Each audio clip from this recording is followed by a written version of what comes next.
This is a quiet story, told slowly. There's nothing you need to do, and nothing you need to remember. You can listen closely, or let the words fade into the background as you rest. The story will move gently, without sudden moments, and it will stay with you whether you're awake or drifting off. Tonight's story is The Baker Who Rose Early. The street was still dark when the bakery lights came on. They did not flare or flicker. They simply appeared, warm and steady behind the glass, as if they had been waiting for permission.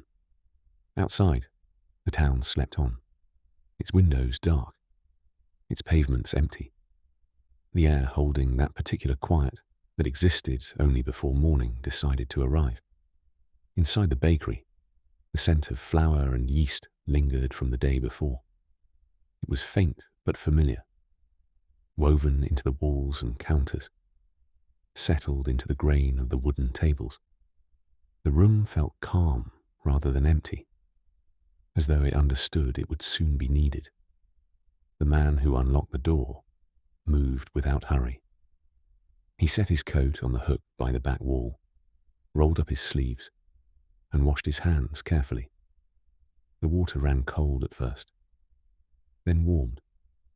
He dried his hands on a cloth already soft from years of use, and stood for a moment at the center of the room, listening.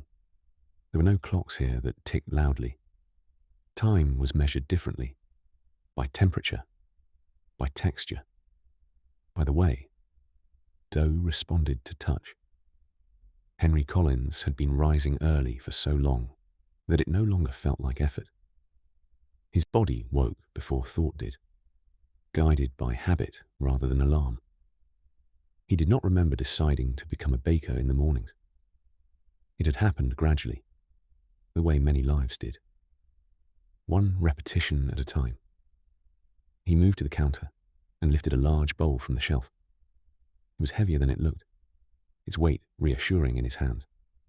Flour followed, measured by feel more than by scale. Water, yeast, salt. He combined them slowly, letting the mixture come together without force. The dough resisted at first, as it always did. Henry expected that. He worked it patiently, folding and pressing, letting his hands do the work while his mind remained elsewhere. There was no need to think too much at this hour. Thinking came later. Outside, the sky remained dark, but the suggestion of morning hovered at its edges. A bird called once, tentative, then fell silent again. The town did not answer yet. Henry covered the bowl with a cloth and set it aside. The dough would rest now. That part could not be rushed. He had learned early on that rising was not something you could demand. You prepared the conditions, then waited. He wiped the counter and filled the kettle, placing it on the small burner near the back. While it heated, he moved through the bakery, checking what needed checking. Trays stacked neatly, oven ready, ingredients accounted for. Everything in its place, not because disorder frightened him, but because order allowed the rest of the day to unfold without friction. When the kettle boiled, he poured the water into his mug and carried it to the window.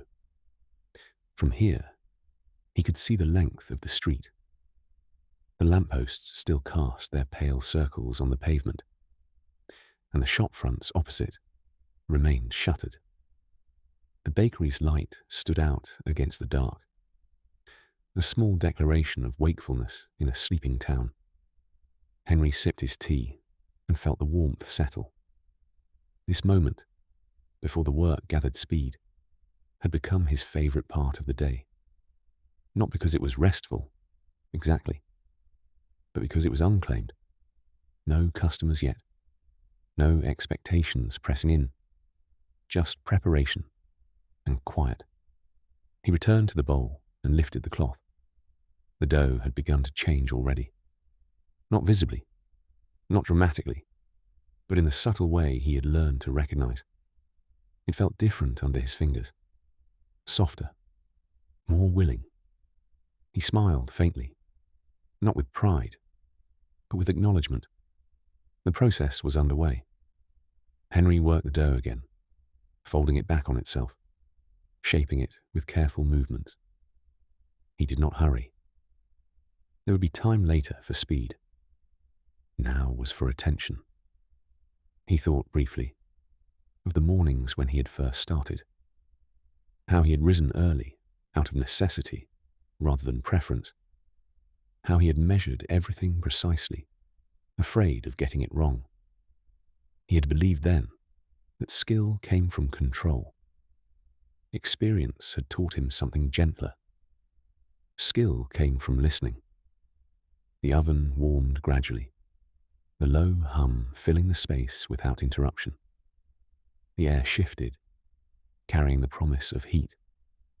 Henry placed the shaped loaves onto their trays and covered them once more. They would rise now, taking the time they required. He leaned against the counter and let himself be still. This was the hour most people never saw, the part of the work that did not look impressive. No finished bread yet, no customers complimenting crust or crumb. Just waiting and trust, and the quiet labour of hands that knew what to do without instruction. Henry finished his tea and set the mug in the sink. He rinsed it immediately, a habit he had formed not because it mattered, but because it kept small tasks from accumulating. He liked beginnings that did not carry yesterday with them. Outside, the sky lightened by degrees so small they could only be noticed by someone already awake.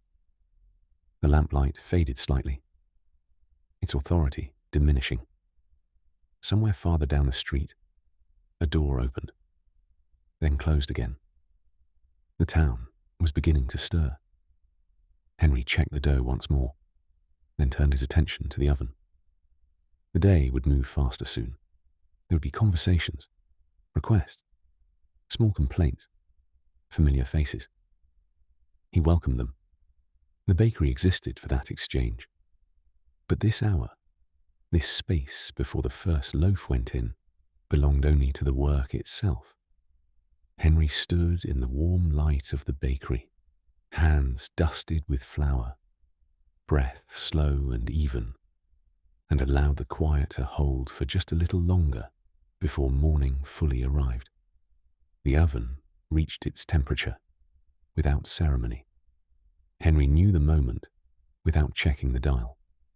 The warmth in the room shifted, becoming fuller, more deliberate. Heat settled into the walls and counters, loosening the air so it carried scent more readily.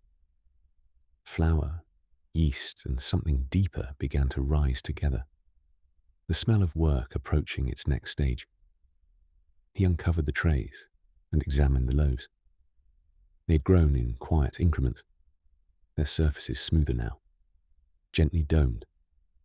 When he pressed a finger lightly into one, the dough yielded and returned, slow and patient, ready enough. Henry slid the trays into the oven with practiced ease. The metal racks accepted their weight without complaint, and the oven door closed with a soft, familiar sound. He set the timer, though he would not rely on it alone. Baking, like rising, was as much felt as measured. The first loaves always mattered most, not because they were better than the others, but because they set the tone. Henry stood near the oven for a moment, listening to the low hum of heat and the faint crackle as moisture met metal. The sound was small, easily missed, but it marked the transition from preparation to transformation. Outside, the street continued its gradual waking. The lamplights dimmed further, surrendering their role to the growing light in the sky. A delivery truck passed at the far end of the road, its engine subdued. Somewhere nearby, a radio came on briefly, then was turned down again. Henry wiped his hands on the cloth at his waist and moved to the sink.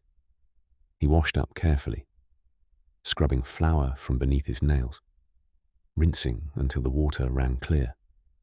He liked clean hands before the doors opened. It felt like drawing a line between the quiet and what came next.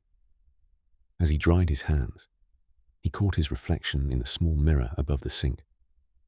His face looked the same as it always did at this hour. Calm, slightly softened by the warm light. He did not search it for signs of age or fatigue. He had stopped doing that years ago. The work took what it needed and gave back what it could. He returned to the oven and checked the loaves through the glass. The crusts were beginning to colour, pale gold deepening gradually. He leaned closer, not touching, just watching.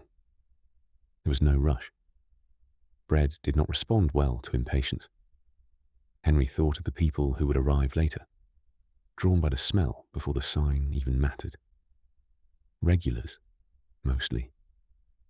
They came for the bread, but they also came for the rhythm of it, for the sense that something still happened the same way every morning, regardless of what else had shifted. He did not think of himself as providing comfort. He simply made bread. Yet over time, he had noticed how people softened here, how voices lowered, how the pace of the day slowed for a moment inside these walls. The bakery did that work as much as he did. The timer chimed softly. Henry opened the oven and was met with a fuller wave of heat and scent. He removed the trays carefully, setting them on the cooling racks. The loaves crackled faintly as they met the cooler air, their crusts tightening as they settled into themselves. He stood and listened. That sound, brief and subtle, never failed to hold him. It was proof of something finished properly, not hurried, not forced. He felt it settle in his chest, a quiet satisfaction that did not ask to be examined. More dough waited to be shaped. More loaves would follow. The day would fill with repetition and variation in equal measure. But for a moment, Henry allowed himself to remain still, surrounded by warmth and the smell of bread just out of the oven. The street outside brightened further. A figure passed the window, then another. The town had woken now, fully and without hesitation. Henry moved to unlock the door. He did not open it yet. He stood with his hand on the latch and breathed in, one last time, the unshared quiet of the bakery before it belonged to everyone else. When he turned the sign to open and pulled the door wide, the morning stepped inside, carrying voices, movement, and expectation with it. Henry stepped back into his work without resistance, ready to meet the day he had already begun, long before it arrived. The morning settled into the bakery without haste. The first customers arrived quietly, as they always did, drawn more by scent than schedule. The door opened and closed with a gentle rhythm, each entrance bringing with it a fragment of the outside world. A greeting murmured, a nod exchanged, coins placed on the counter with familiar care. Henry moved among them steadily. He sliced loaves, wrapped them in paper, set them into waiting hands. The motions were practiced but not mechanical. Each loaf received the same attention, regardless of who it was for. There was no distinction between the regular who came every day and the passerby who had wandered in by chance. Bread, once made, belonged to whoever needed it. The bakery filled with sound, soft conversation, the rustle of paper, the faint scrape of chairs as someone rested briefly at the small table by the window. Yet even as the room grew fuller, it did not feel crowded. The warmth from the oven spread evenly, holding the space together. Henry answered questions without hurry. Yes, that loaf was good toasted. No, the rye would be ready a little later. He listened more than he spoke, allowing the morning to shape itself around the counter. When the last of the first rush eased, he took a moment to wipe the surface clean again, clearing crumbs and flour until the wood showed through. By mid-morning, the light outside had shifted fully. The street moved with purpose now, footsteps quickening, doors opening and closing with intention. Inside, the bakery remained a pocket of steady time, its rhythm slower than the world beyond the glass. Henry took a loaf from the rack and broke off a small piece. He ate it standing, leaning against the counter, chewing thoughtfully. The crust cracked softly, giving way to a warm, yielding center. It tasted as it should, not perfect in an abstract sense, but honest. He swallowed and felt the warmth settle, not just in his body, but in his attention. This was the moment he often noticed first when he thought about stopping, not because he wanted to stop baking, but because he recognized the thought when it appeared. It came gently now, no longer edged with fear. One day, someone else would rise early. Someone else would unlock the door and listen to the oven, warm. The idea no longer unsettled him. It felt like part of the same cycle that brought morning every day. For now, the work remained his. Henry washed his hands again and returned to the counter. Another customer entered, then another. He met them with the same quiet presence he always did. There was no performance in it, just attention given fully, then released. As the day moved on, the bakery gradually emptied. By early afternoon, the shelves were mostly bare, the air cooling slightly as the oven rested. Henry began the slower tasks of closing, wiping surfaces, stacking trays, preparing for the next morning without urgency. When he finally turned the sign to closed, the silence that followed felt earned rather than empty. He moved through the bakery one last time, checking lights, straightening what needed straightening. He stood at the center of the room again, just as he had before dawn, and listened. The space held its calm. Henry took his coat from the hook and slipped it on. Before leaving, he paused by the counter and placed his hand flat against the wood, feeling the faint warmth still held there. He did not say anything. He did not need to. Outside, the afternoon carried on without him. The street no longer waited. It moved as it always would. Henry locked the door and walked away, already thinking of the quiet that would greet him the next morning, before the first loaf, before the town woke, when the work began again in stillness. The bakery would be there. So would he. For as long as rising early still felt like listening rather than obligation. Thank you for watching. If you enjoyed the video, please like, comment, share and subscribe. Thank you for supporting the channel.